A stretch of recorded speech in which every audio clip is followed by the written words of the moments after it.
Welcome to another episode of BluffCityGrub. It's fall time, it's a little chilly outside, so we're going to be cooking a slow cooker chili today. That's right, Greg. We're going to be making a homemade chili with a Bluff City twist. So what's going to set this crockpot chili apart? We've got 3 distinct flavors we're going to be putting in this chili to set it apart from any chili you've ever had in the South. So if you see something new today, be sure to like, subscribe, and comment. Roll the intro.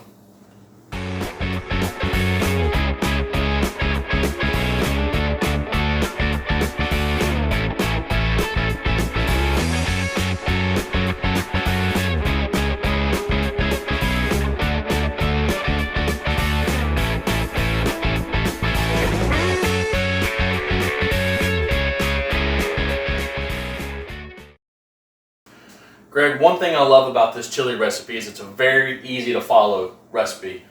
Yeah, I've seen this before. Essentially, it's a dump and go chili. Crockpot chili. It's a dump and go crockpot chili, but with a Bluff City twist, right? Layers of flavor, maybe? Absolutely, Greg. All right, first thing we want to do as we get ready for this chili is go ahead and chop our onions, dice our onions.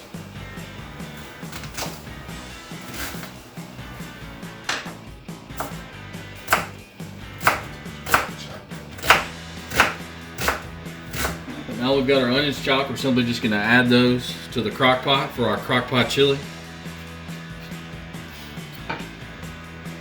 Alright, next we're going to get us some nice chopped garlic. We're going to try to keep this as small as we can.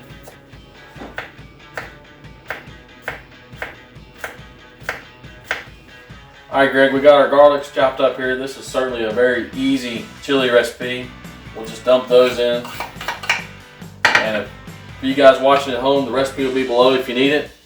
Oh, this is a dump and go chili, like I said. We got some pinto beans, black beans, 30 ounces of diced tomatoes. All right, next we got approximately 2 jalapenos sliced. Got chili powder, and cayenne. Got some cumin and cilantro. Finally, salt and pepper to taste. You might be asking yourself, what sets this apart from regular chili? How are we going to make this Bluff City chili? That's exactly what I was thinking. Memphis style. If you've seen us before, you know we like to cook with Memphis beers. Got a Memphis cross down here, about 8 ounces.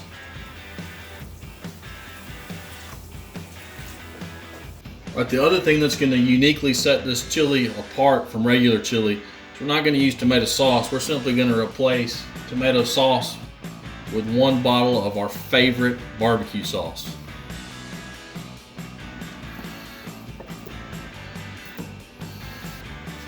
In Bluff City, when we make chili, we like to use leftover barbecue in place of ground beef to make this wonderful Bluff City chili.